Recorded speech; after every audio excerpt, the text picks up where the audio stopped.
I am playing RuneScape one coin flip at a time.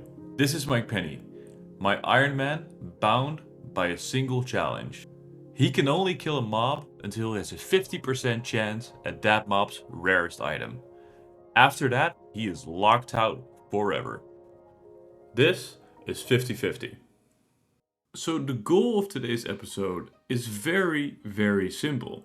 We just need a Konar Slayer task. And that's easy, right? All we need is 75 combat and we can get a Slayer task and we'll be on our way. But if you have ever played Iron Man mode before, you know how much Iron Man resembles the quest One Small Favor.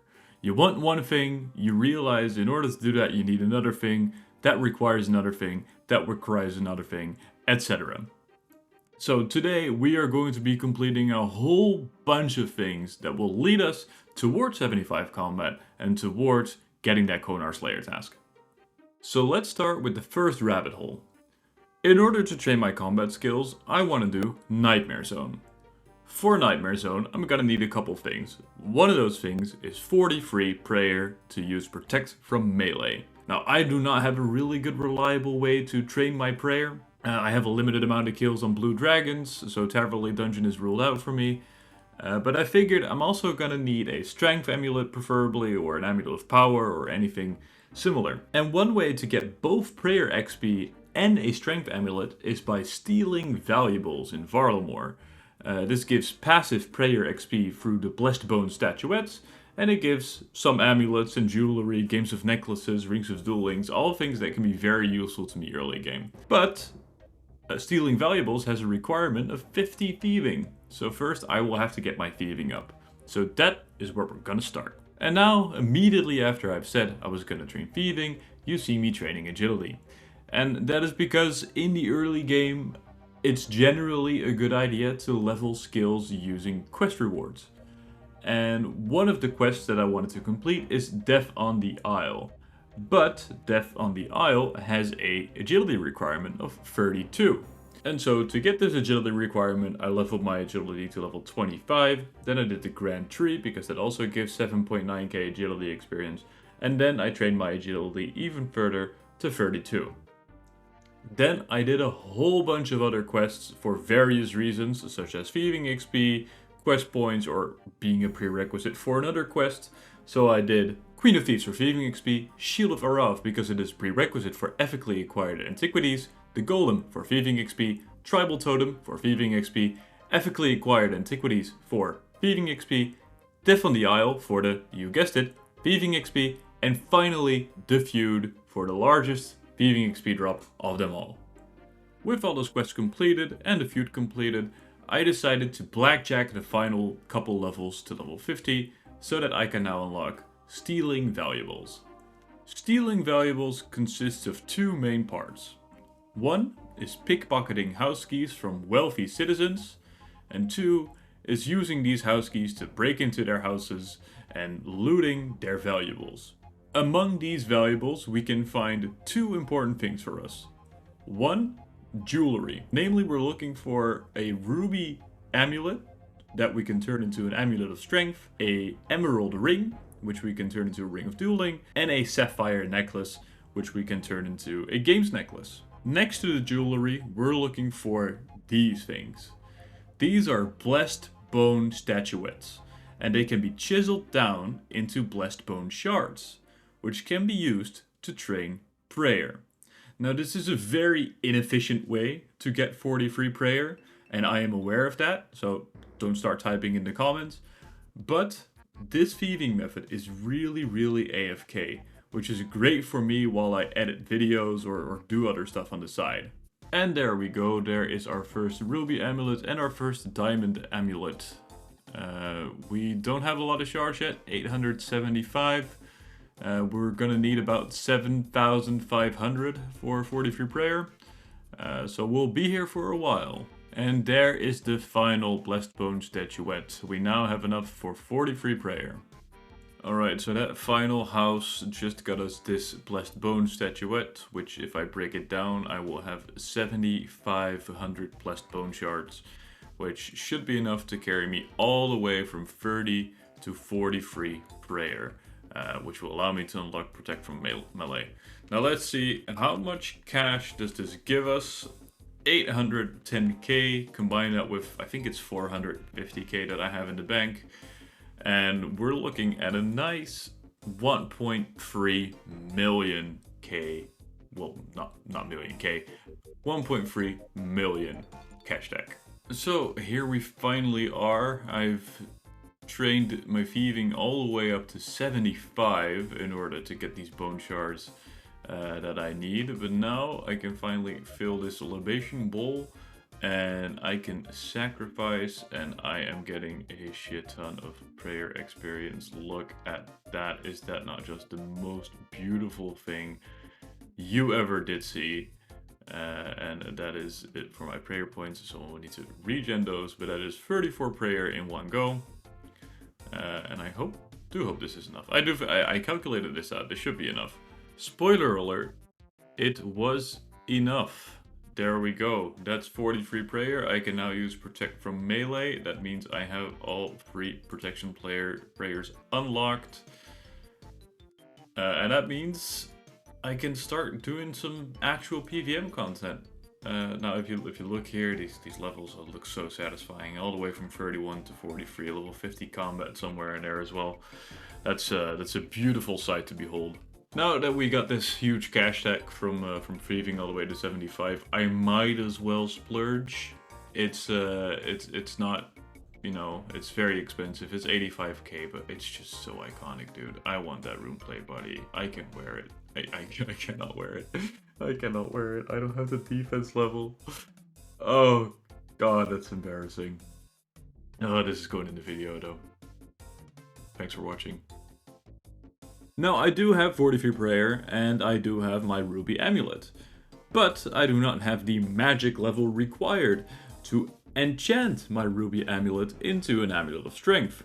So I moved to the mage training arena after completing the feud and the mini quest that allows me to buy some runes, and I started doing the telekinetic room right up until I had enough points for Bones to Peaches, because I'm gonna need to get that at some point anyway. And after, when I got the appropriate magic level of 47, which I can use a Wizard's Mind Bomb to boost to 49, I went to the bank and I enchanted all my ruby jewelry. Then starts the next rabbit hole. Another piece of strength gear that is relatively easy to get that I really want are climbing boots. You can get climbing boots by completing Death Plateau, which is a relatively easy quest. However, Death Plateau has a requirement of 10 trout. You need to fish 10 trout and cook them for this quest. Now you can fish trout at level 20 fishing, but I am level 2.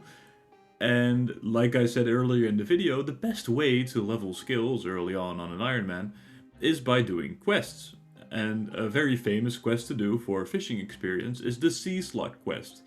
But the Sea Slug quest requires level 30 fire making. And so here we're going to start fire making so we can do the Sea Slug quest, so we can get 20 fishing, so we can catch 10 trout, so we can complete Death Plateau, so we can get climbing boots. Now that we have our climbing boots, we have everything we need to start doing Nightmare Zone. So Nightmare Zone is a relatively easy concept. You fight old quest bosses in this sort of endless wave type system, and you get points for killing these quest bosses, and these points you can spend on rewards. But we're of course mostly doing this for the experience. We don't necessarily care too much about the points, since we don't even know if we're going to get a black mask or something like that yet. A very common strategy that is used when training in Nightmare Zone is using absorption potions. Absorption potions, if you drink one dose, will absorb the next 50 points of damage that you would have gotten if it were not for you drinking that potion. But what you can do is you can purposely bring yourself down to 1 HP. You can do that through either a rock cake or a locator orb. And then, once an enemy hits you, they will always hit a 1. So the expected damage will always be a 1, which means only 1 point will be deduced from your absorption potions, making these incredibly strong. There's only one problem. Absorption potions cost Nightmare Zone points. And normally what you would do is you would go in full prayer gear into Nightmare Zone and get some prayer potions, and spend a couple minutes, tens of minutes killing a couple mobs, and you would have enough points for these absorption potions.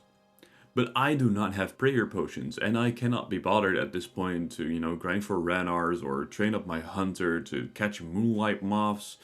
So I'm gonna do something else. I still want to get my rock cake. I want to get a dragon scimitar as well, just to speed up the Nightmare Zone process a whole lot. And then I'm gonna go in for 10 or 20 grueling minutes and one tick flick in Nightmare Zone to get me enough points to buy a full inventory of absorption potions, and then I can go in to the game mode and just kill these mobs. Now, before we can get the rock cake, we need to complete fishing contest, because that will give us access to the downstairs area. We then get our initial rock cake by talking to the masturbating dwarf, which we can use to hand in the Recipe for Disaster subquest, and then we can go back and get another one for our own personal use. Next up on the list is Monkey Madness, but first it was bothering me that I am not able to equip my newly purchased rune plate body and rune plate legs that I worked very hard for, so quickly got level 40 defense before getting started on Monkey Madness. So that was a little bit harder than I originally expected. Luckily I had some strange fruits left over from the thieving grind, which allowed me to sort of act like stamina potions during the long monkey tunnel. But this was kind of tough without prayer potions. But fortunately we did it. So here is Monkey Madness completed. Then I had the BDSM gnome teach me all the special tricks from his sex dungeon, and that gave me a whole lot of combat experience. Then I actually did a trial run in Nightmare Zone after completing Monkey Madness with my rune mace, but it was far from ideal, and so I decided that I would rather first have the dragon scimitar just for that increase in DPS before I actually start one tick flicking in Nightmare Zone, which is already a pain in the ass as it is. So I came to the buffalo fields. Buffaloes are basically just beefed up cows. They were released with Varlamore. They have the exact same drop table as cows, except they don't drop cowhide, but they're quite beefy. They have 20 HP, whereas cows only have 8 HP, so they're a little nicer to actually grind out. So I actually spent a very, very long time in these buffalo fields. I think I spent around 10 hours here to get my attack up to level 60 and also train some strength levels, just so I can buy the dragon scimitar.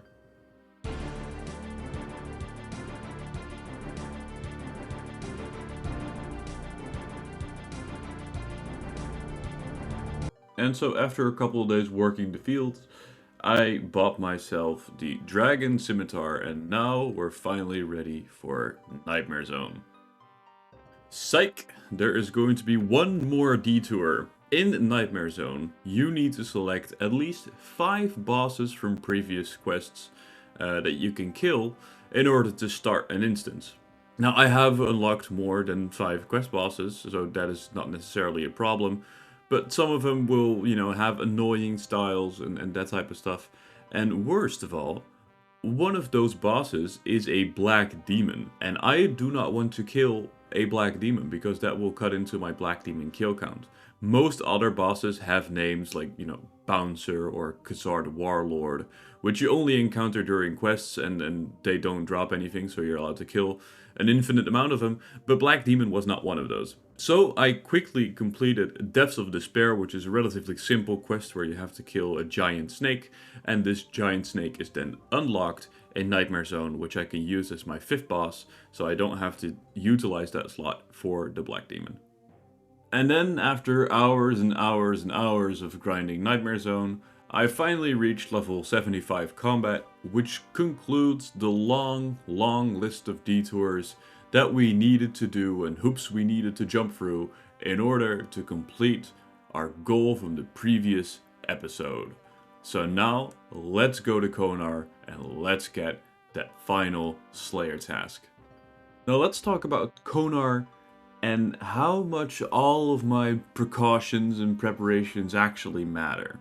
Each Slayer Master is able to assign a range of tasks.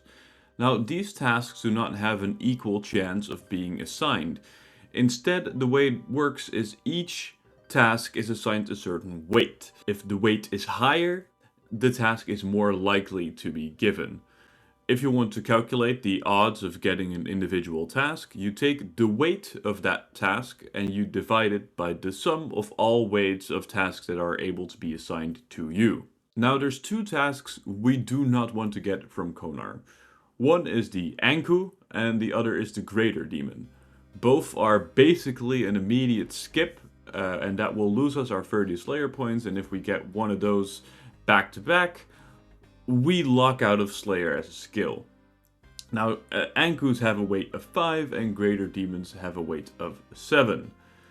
But now the question is, what is the total weighting of the tasks that Konar can assign to me? Well, after all our precautions, that is 78.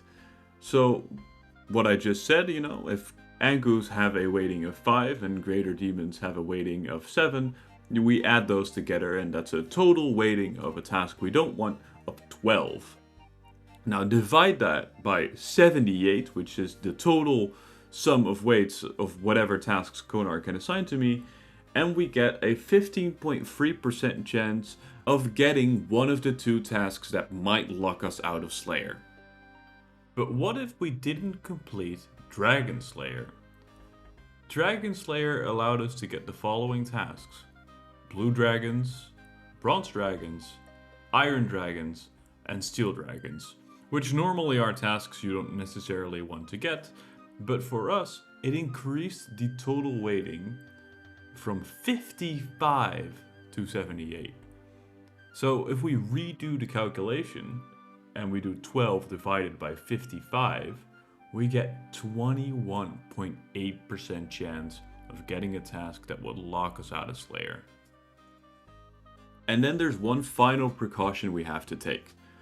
Normally, if you get assigned a Slayer task, the Slayer Master will consider your combat level when assigning you that task.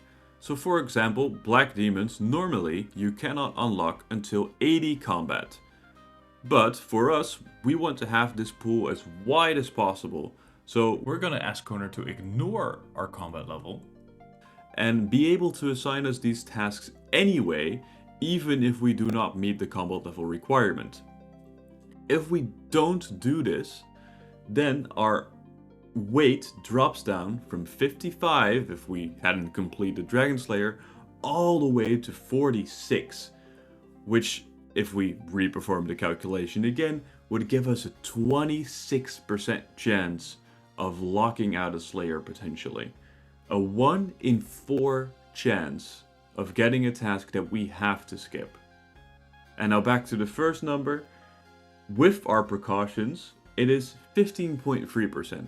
So by completing Dragon Slayer and asking Konar to ignore our combat level, we've increased our odds by over 10%. Let's go get that Konar task. Alright, so here we are. We have finally arrived at Konar. I see we have a new arrival, a bringer of death. Tell me, have you come to serve the balance? Well, first off, I need you to ignore my combat level. So I will say, let's talk about the difficulty of my assignments. And then when tasking you to serve the balance, I consider your combat level, so you shouldn't get anything too challenging. Stop checking my combat level. I can take anything. From now on, your combat level will not be considered when tasks are assigned. That's perfect. Alright. And then it's time to get a Konar Slayer task. I'm really nervous. This can basically ruin Slayer for me. I don't want Ankus. Ankus are horrible. I don't want Greater Demons. I think anything else I may be able to complete, but Black Demons are very risky. Fire Giants are risky. So let's get an assignment. We have one skip available to us. We have 30 Slayer points because we didn't use any at Spria. So let's oh god, let's get this task. I'm scared. Black Demons. 121. 121. How many kills do we have on those? Let me quickly check. We're allowed to kill 164. So we can complete this task. We're gonna bring an expeditious bracelet. That's all fine. Yeah, we can complete it. We can complete it. That will give us 90 Slayer points. So we'll get 4 skips once we get back to Spree. Yeah, this is really good. We can complete this. Ah, thank God. Thank God. Alright, so luckily these black demons in the Brimhaven dungeon, which I've never killed black demons here, but fortunately they do have a safe spot. Black demons are weak to water spells. Since I don't want to splurge too much cash, I will just be using Water Strike. So this is going to be a very, very slow and tedious task. But you know, it's a task that will give us 90 Slayer points, and that is really all we need. Let's hope we get 1 or 2 Brimstone keys on the way as well. That will be perfect. And maybe we can even reach level 30 Slayer. I'm not quite sure how much XP this will get me, but if we can reach level 30 Slayer, I can finally use this antique lamp that has been sitting in my inventory for literal weeks.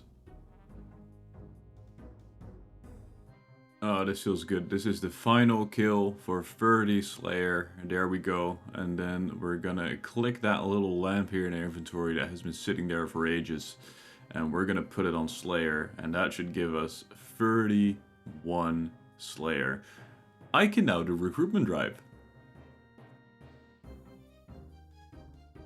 Ooh, Brimstone Key. That is our first one. We're almost at the end of our Slayer task. We got 19 more kills, but still, it's nice to get one. This hit should do it. This will be the final kill of the Slayer tasks. We received 90 points. That is beautiful to see. 15k Slayer XP. We overshot our goal 30 by a long shot. As you can see, the lamp in the inventory is long gone. 90 points, giving us a total of 120. This is awesome. This is awesome. We have finally unlocked Slayer in some way or form. You know what? We're gonna open this this brimstone chest. I really want to see what we get there. All right, here we are back at Konar. Let's click that chest. Let's see what are we going to get. What are we going to get? I'm hoping just straight up cash or maybe some rune alcohols or something. But really anything is probably good. A runite ore. That's not going to be good for a long time until I get my smithing really high up. Hey, loot is loot. So that concludes this episode of 50/50. We finally fully unlocked Slayer. We can now slay on a regular basis. We're going to go back to Spria for 9 more tasks, and then we can go back to Konar, which we will continue doing in the next episode. But in the next episode, there's also another slight surprise waiting for you. And that surprise only has one eye. I'll see you next time.